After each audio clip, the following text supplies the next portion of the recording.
Buenos días, muy buenos días a todas y todos. Me da muchísimo gusto saludarles y darles la bienvenida en esta segunda conferencia que forma parte del proyecto Paisajes Costeros, Arte, Ciencias y Humanidades con y para jóvenes de la Costa Grande de Guerrero y de Michoacán. El día de hoy nos acompaña, tenemos como invitado al maestro Pedro Ramírez García Mora, y nos va a hablar sobre la importancia que tienen los manglares en nuestra vida. Voy a presentar al maestro Pedro y luego pues vamos a iniciar esta charla y la estamos grabando también para tener la posibilidad de que otros compañeros, otros estudiantes de otras escuelas tengan la oportunidad de ver esta charla en algún otro momento que sí se pueda conectar. El maestro Pedro Ramírez García estudió biología, posteriormente realizó estudios de posgrado, cursó una maestría en ciencias y es candidato a doctor por el Instituto de Ciencias del Mar y Limnología en la UNAM. Es académico de tiempo completo en el Departamento de Botánica del Instituto de Biología en Ciudad de México. Ha participado en muy diversos proyectos y también publicaciones sobre la flora y la vegetación acuática de México, sobre la ecología de comunidades de manglar y también de pastos marinos. Ha sido profesor en la licenciatura de Biología y de maestría en la Facultad de Ciencias y también imparte clases como profesor invitado en la licenciatura de Ecología que tenemos aquí en la Escuela Nacional de Estudios Superiores en Morelia, Michoacán. Así que pues sin más, Pedro, te damos la bienvenida. Muchísimas gracias por formar parte también de este proyecto y adelante con tu presentación.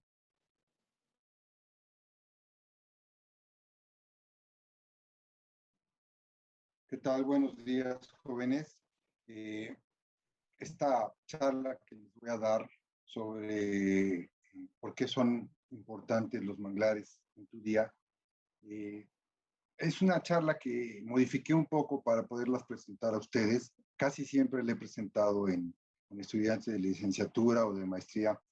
Así que si ven algunas palabras extrañas o raras, anoten por ahí y al final yo voy a ir tratando de aclararlas y de especificarlas, pero al final también de la plática pueden volverme a preguntar por cada una de esas palabras que vean raras. Eh, yo sé que, bueno, a lo mejor en los niveles de estudio de secundaria y de bachillerato todavía hay una serie de conceptos que no manejan, pero yo creo que ahora con los medios que tenemos, pues estoy seguro que ustedes han oído hablar de cosas como el calentamiento climático global, como qué es un ecosistema, o incluso la misma palabra, qué significa ecología. Entonces, espero que no les queden muchas dudas después de la misma. Voy a compartir mi pantalla.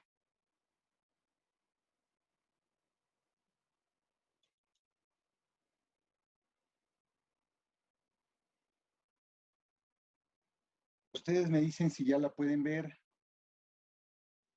Se está cargando todavía. Ok. Ahora sí ya. Si tarda un poquito, pero ya se carga. Bien, empezamos con esta primera serie de imágenes, donde la pregunta que viene es, ¿por qué los manglares son importantes en tu vida? ¿No? Y entonces, primero tenemos que definir qué son los manglares. Como decía la maestra Ana, pues es importante al final también que nos platiquen si han tenido ustedes la oportunidad de ir a un manglar, a comer, a nadar, a pasear en lancha o incluso a trabajar. Y entonces yo les hago aquí una definición muy sencilla, que los manglares son bosques formados por arbustos y árboles que tienen la capacidad de vivir en agua salobre, en suelos fangosos inundados la mayor parte del año. Estas son las dos primeras bases para definir un manglar. Si pensamos en otro tipo de vegetación, por ejemplo, en bosques de pino, de encino allá en la montaña alta de Michoacán, o incluso en las selvas bajas denominadas caducifolias que hay en Zihuatanejo, en las serranías de Zihuatanejo, pues tienen sus propiedades características, sus árboles, que no son ninguna de estas que les menciono y otras de las que les voy a hablar. Entonces, lo primero que nos tiene que quedar en la mente es que los manglares solo pueden vivir en agua salobre y en suelos fangosos inundados. ¿Qué es salobre? Bueno, para empezar tenemos agua marina en las playas donde ustedes pueden alguna vez nadar y agua dulce, la de ríos o de lagos. El agua salobre es una mezcla de estas dos aguas donde la salinidad del mar tiende a bajar, no es tan alta y eso permite la vida de estas especies de árboles. Entonces aquí va una tercera definición, ¿no? Lo que significa salobre. En el punto 2 es que se encuentran regularmente en esteros, lagunas costeras, caletas y bahías. También a lo largo de ríos que desembocan a los estuarios o esteros y a las lagunas. La palabra estero, seguramente muchos de ustedes que viven en la costa, parece ser que es una palabra normal para mencionar lugares como estos que estoy señalando con mi cursor, ¿no? Tenemos el bosque de manglar y luego tenemos aquí una pequeña como laguna, pero en realidad esto se comunica al mar. El mar está a espaldas de esta fotografía. En ciertas épocas del año, la barra arenosa que mantiene el agua aquí adentro se abre y empieza a haber un flujo o una comunicación con el mar.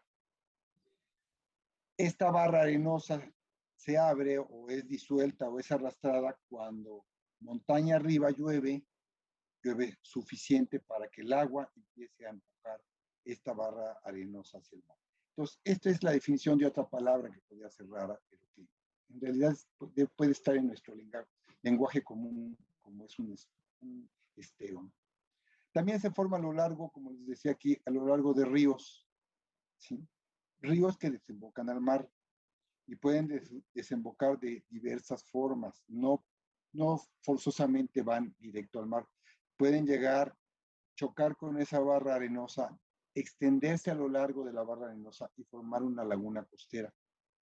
Entonces, viene el río, llega, forma el estuario, llega a la barra arenosa y paralela a la línea de costa se forma esta laguna costera donde el manglar puede desarrollarse y vivir y completar su ciclo de crecimiento. Bien, pasamos a la siguiente. Ya.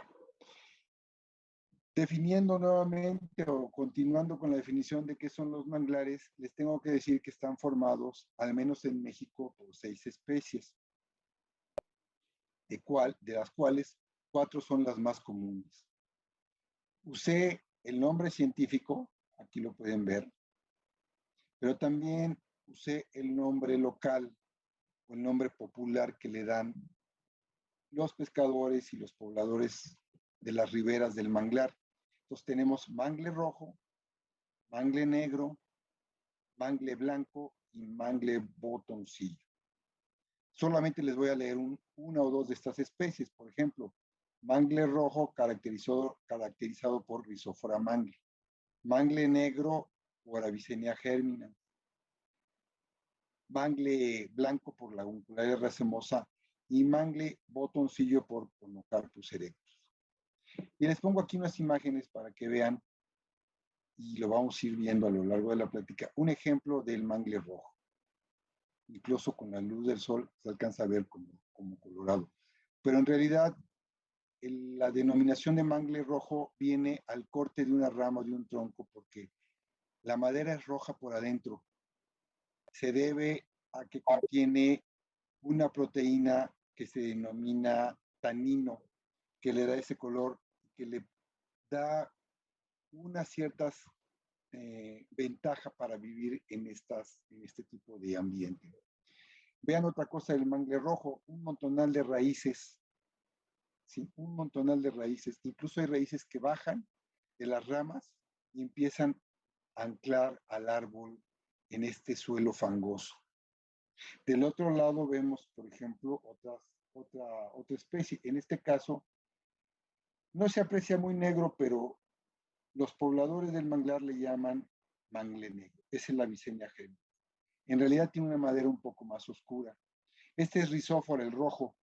Aquí no se ve tan rojo, pero como les digo, el color viene al corte de la madera. En el caso de Avicennia, tiende a ser siempre su corteza más oscura, por eso le denominan mangle negro. Vean un poco la altura. Aquí hay dos colegas, un pescador de la zona de trabajo, y aquí hay una alumna. Y entonces vamos a ver que estos mangles en ciertos lugares del país pueden alcanzar los 10, los 20 y hasta los 30 metros de altura, que no es el caso de las costas ni de Guerrero ni de Michoacán, porque esas costas, incluyendo las de Oaxaca, son costas semiáridas o secas, muy diferentes a la costa que hay, por ejemplo, en Chiapas.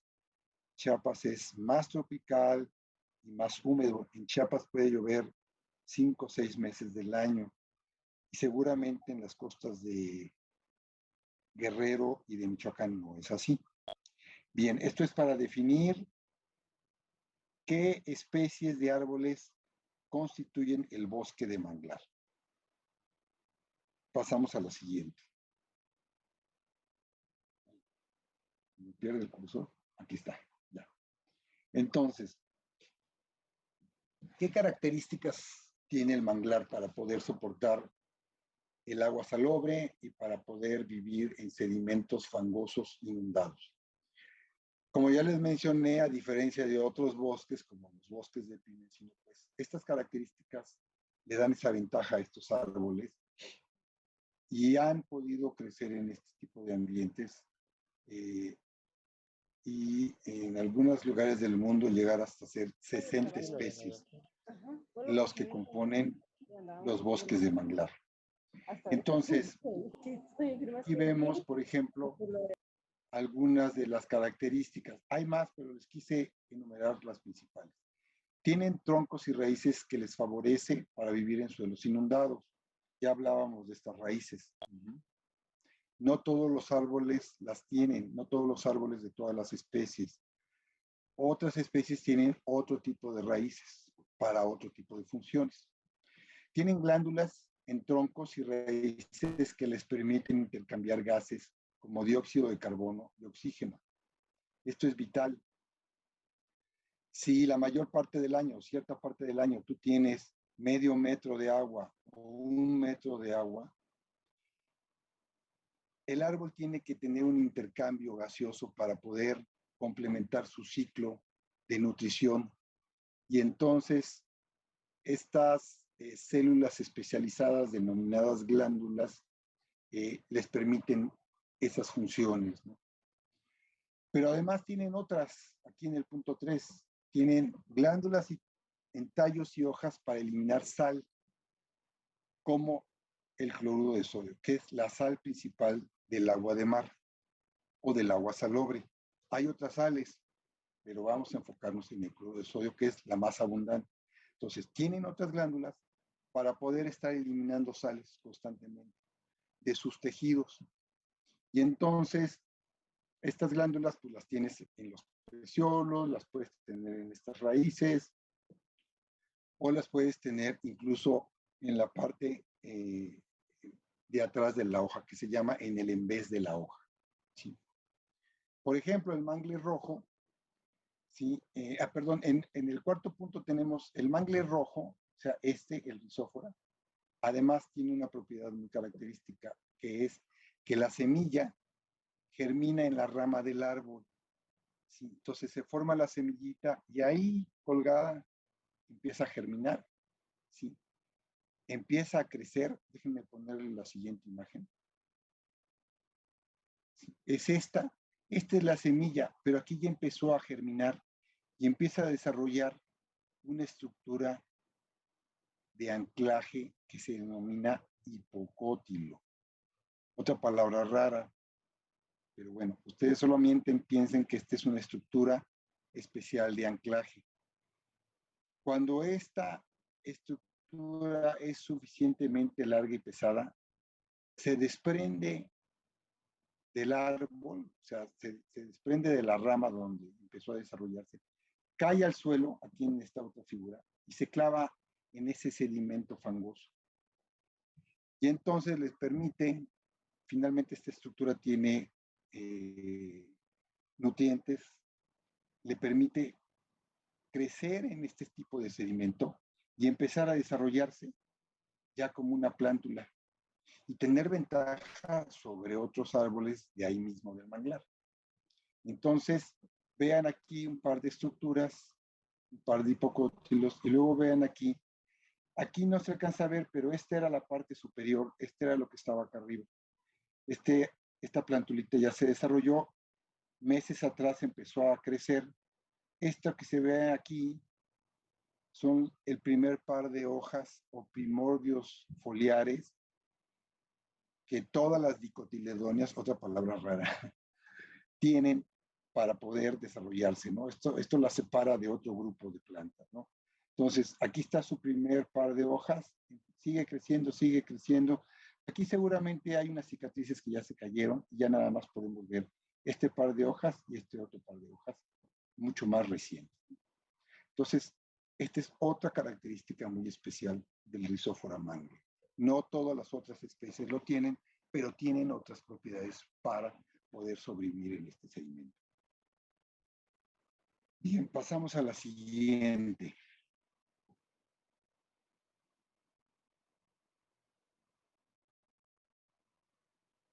Ahora les voy a dar unas imágenes mucho más precisas de cada uno de los árboles. Por ejemplo, este es, como ya les había mencionado, el mangle rojo, perdón.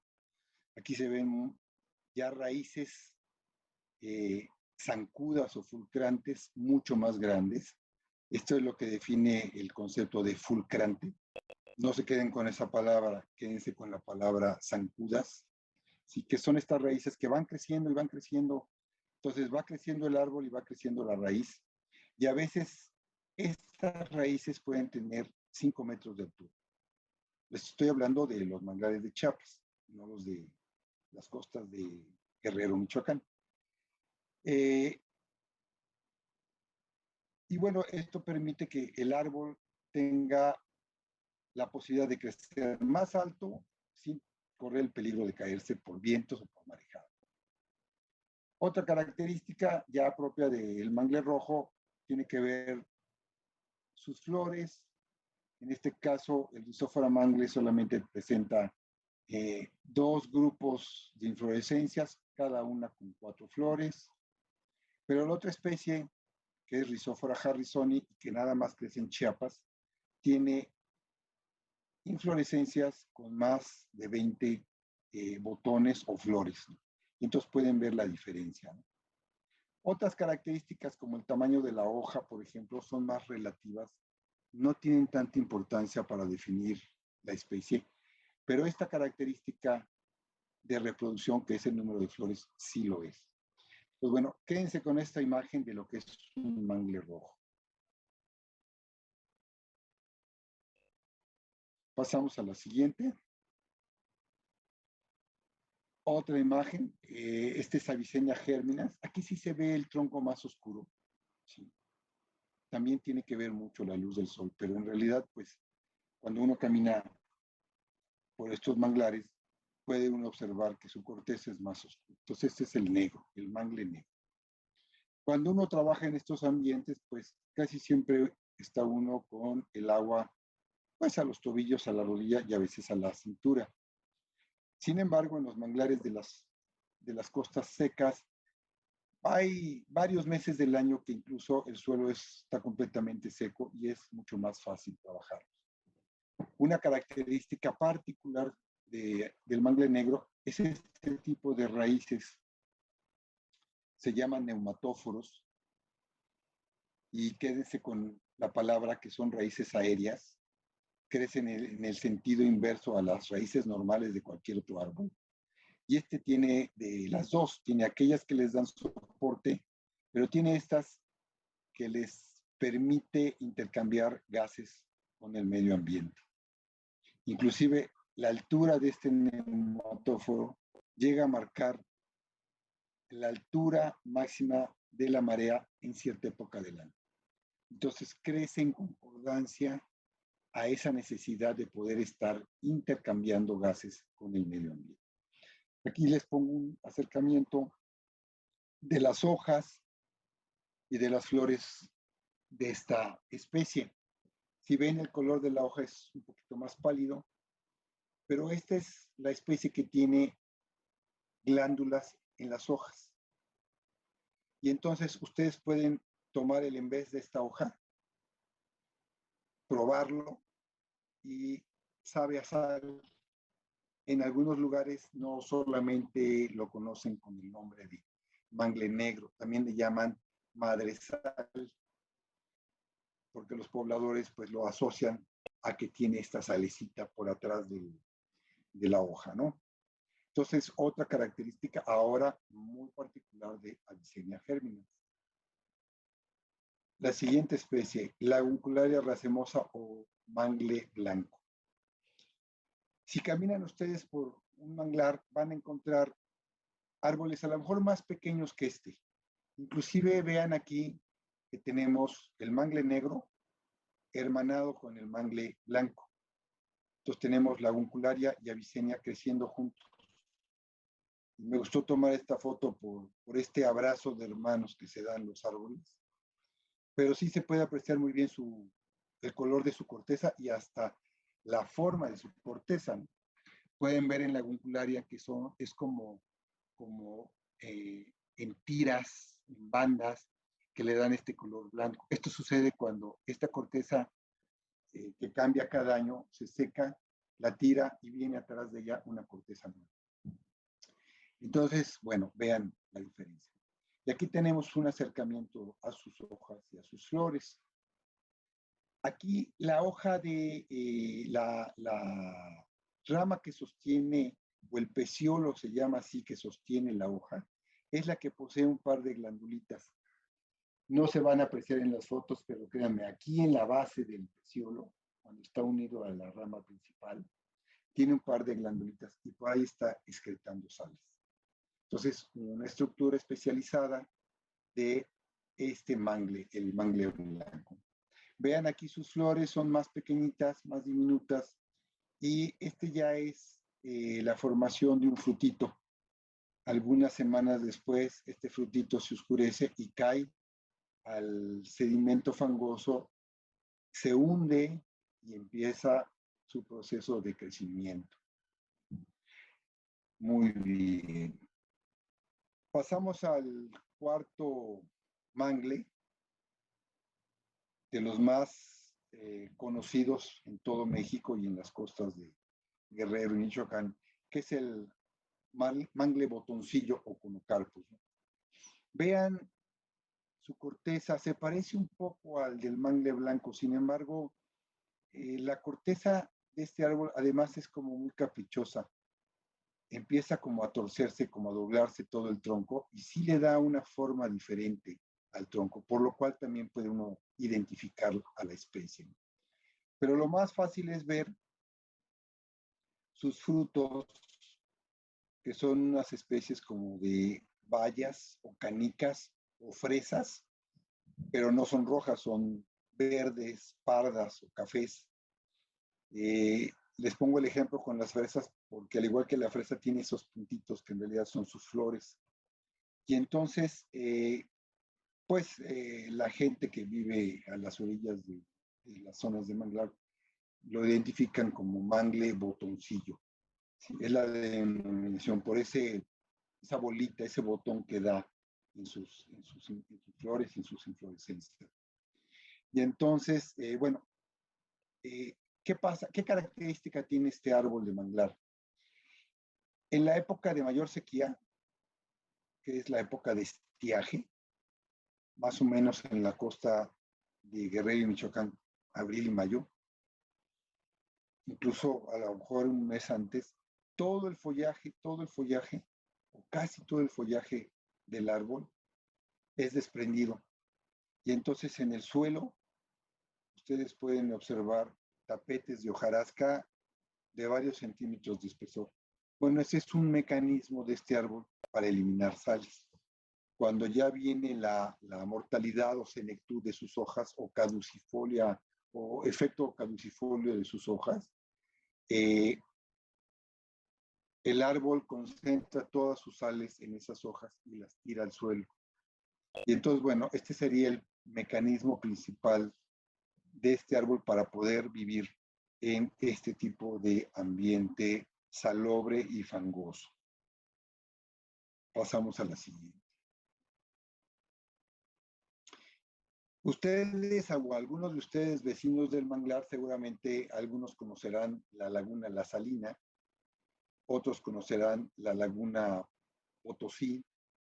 Digo, les menciono estas dos por no mencionar las otras 7 lagunas que hay, por ejemplo, en Guerrero. Y en algunas de ellas van a encontrar cosas como estas, ¿no? Puro fango, puro lodo, ¿no? Pero en algunas otras, seguramente en Laguna del Potosí, pueden encontrar un manglar un poquito menos perturbado que en Laguna La Salina. Y entonces en lagunas como esta, como La Salina, pueden encontrar los botes de plástico, de refrescos o de agua, botes de aceite, de cloro, botes de metal de cualquier tipo, ¿no? Pero incluso pueden encontrar frecuentemente heces fecales de perros, de gatos y de ganado. Líneas de nylon para pesca, incluso redes de pesca, ¿no? Entonces, todo esto es una forma de ir deteriorando el manglar.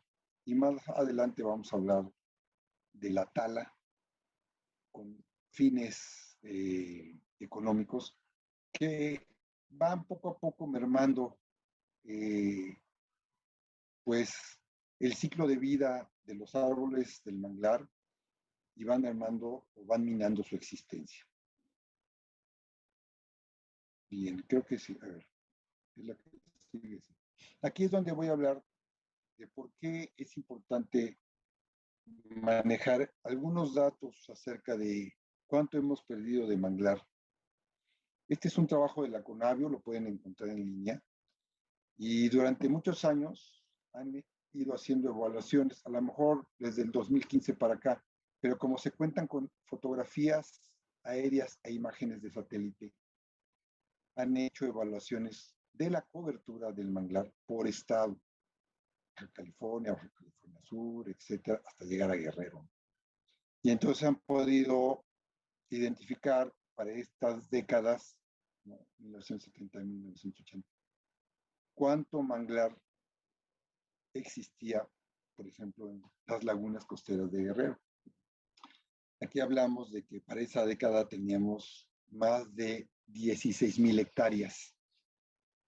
Y entonces luego hicieron otra evaluación ya para el 2005, luego otra evaluación para el 2010, etcétera. Y llegamos a la última evaluación que les digo está en este libro, que es para el 2020. Y entonces es aquí donde se fijen en esta, quiero que se fijen en esta cifra, ¿no? De 16,000 hectáreas o un poco más de 16,000 hectáreas, ¿sí? Desde los 80 hasta el 2020, ¿sí?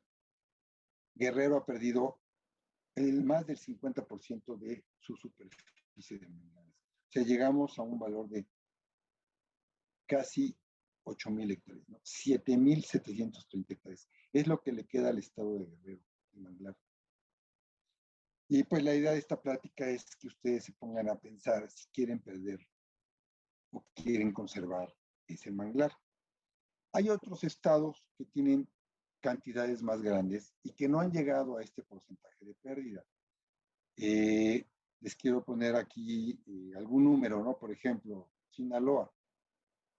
Sinaloa tenía en la década de los 80, 70, 80, tenía 82,000 hectáreas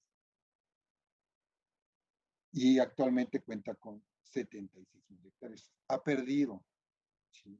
Pero no ha perdido el 50%, ha perdido entre el 20 y el 25%, que también es una desgracia, pero creo que nos posibilita más recuperar, conservar y explotar sustentablemente un manglar de este tamaño que un manglar de este tamaño.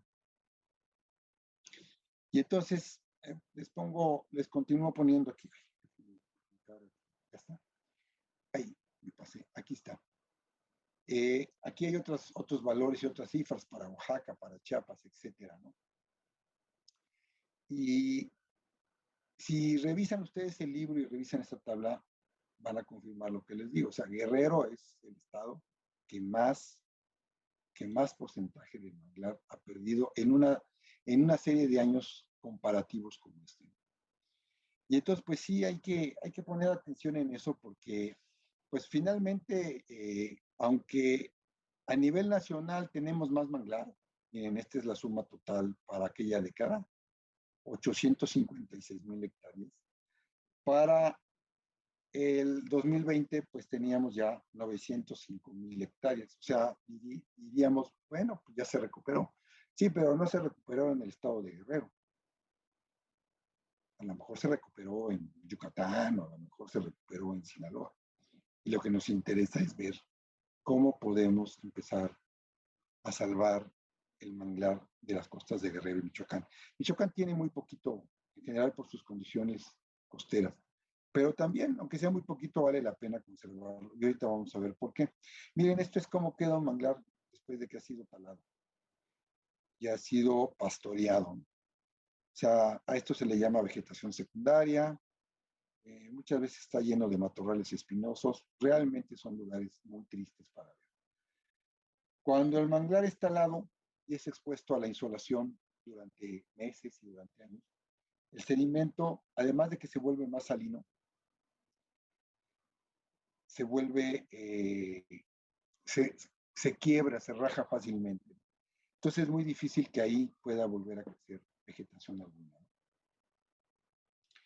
Y este es el triste panorama que algunos manglares nos presentan actualmente. Paso a la siguiente imagen. Bien, entonces, ¿por qué es importante conservarlo? Bueno, los manglares por lo regular, en la parte posterior del manglar, o sea, la que no da hacia el mar, hacia las lagunas, tienden a retener agua dulce, agua que viene de los ríos que les comentaba.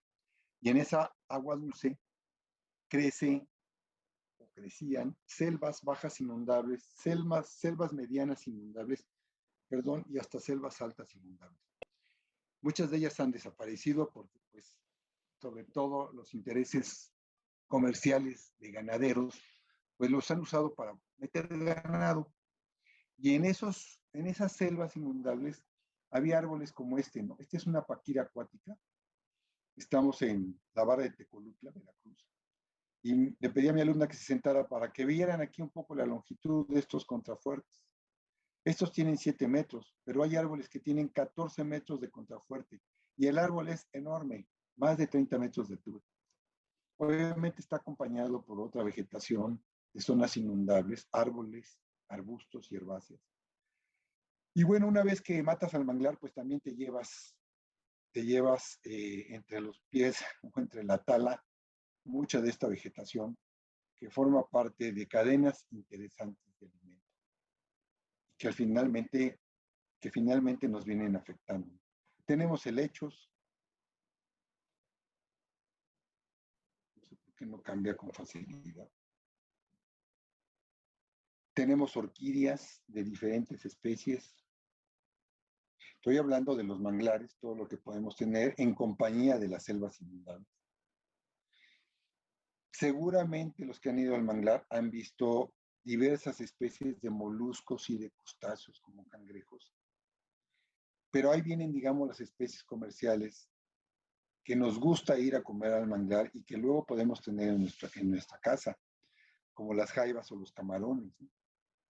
También tenemos peces, pargos, y otras especies que son realmente muy ricas y que no tienen punto de comparación con las especies que ahora nos venden en algunos supermercados, ¿no? Como es el pescado blanco. Este tipo de especies se protegen en sus estadios juveniles debajo de las raíces del manglar hasta llegar a cierto tamaño, salir por la desembocadura de los ríos o de los esteros al mar, crecer y luego en su momento regresar para poner sus huevecillos dentro de las lagunas o dentro de las raíces del manglar. Ese es un ciclo de vida de las especies animales de interés comercial. Y bueno, no solamente el efecto que le podemos o la deforestación que tiene el manglar nos afecta o afecta al hombre, también está afectando a muchas otras especies que se alimentan a su vez de aquellas que ya les señalé, ¿no? Como aves, aves migratorias que aprovechan mucho de estas lagunas para hacer sus recorridos desde Canadá hasta Centroamérica. Seguramente ya han visto cocodrilos.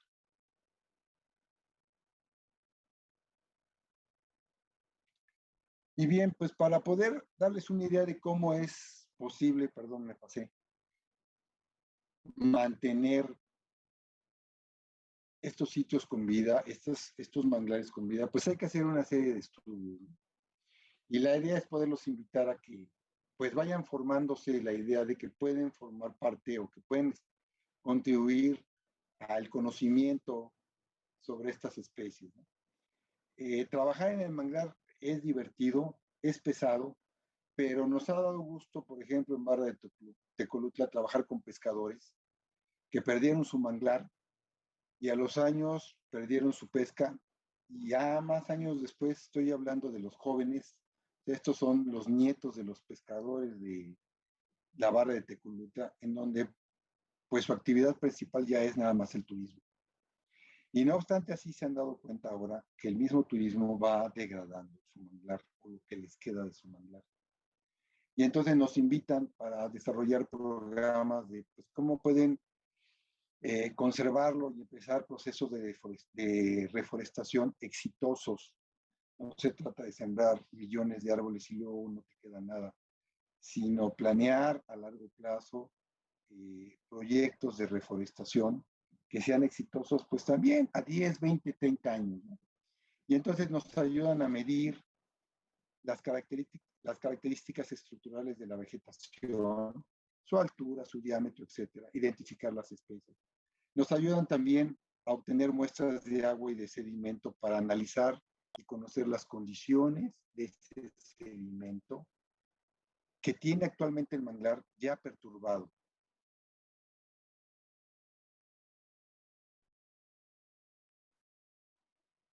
Ay, perdón.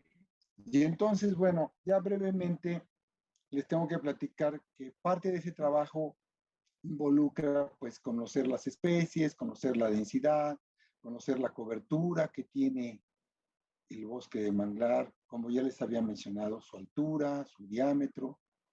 También hay que hacer estudios de plántulas. Cuando el suelo del manglar es constantemente pastoreado, desaparecen las plántulas. Y entonces no hay una regeneración natural. Y estamos forzados a tratar de ayudar a esos bosques de manglar a que puedan recuperarse. También hay que hacer estudios de la extracción de la madera, ¿no? Y eso se puede hacer con lo que queda en el sitio de estudio, ¿no? Tocones, huellas de ganado, fogatas, hornos, incluso también cuantificando la basura. También se hace complementando estos estudios con entrevistas y encuestas, desde saber cuántas lanchas hay, cuántos viajes hacen por lancha, los motivos de esos viajes por lancha, qué trasmayos usan en los esteros o en los ríos que desembocan al manglar. Y en general, bueno, pues es un estudio que complementa un conocimiento básico si ustedes quieren el día de mañana desarrollar programas de conservación, restauración y uso sustentable del ecosistema del manglar. Y aquí tenemos otras imágenes, pero esos estudios de los que les hablo tienen que ir acompañados de caracterizaciones del ambiente. Tenemos que conocer cómo es el pH, cómo es el potencial de hidrógeno del suelo, cómo es su salinidad, qué concentración de nutrientes hay, etcétera, ¿no? Y entonces todo esto se hace en el agua, en el sedimento, en las plántulas, en la hojarasca y en general en la diversidad que acompaña el bosque de manglar. O sea, es un estudio, tenemos que empezar a desarrollar estudios integrales, de tal manera que al paso de los años nos lleve a un programa exitoso de conservación y de manejo. Debo decirles que no solamente hay manglares en México, hay lugares en el mundo que presentan hasta de 50 a 60 especies de manglar, que es principalmente, ¿sí?, en Australia, en esta parte del Golfo Índico, ¿sí?, que comprende Filipinas, Indonesia, Corea, Vietnam, etcétera.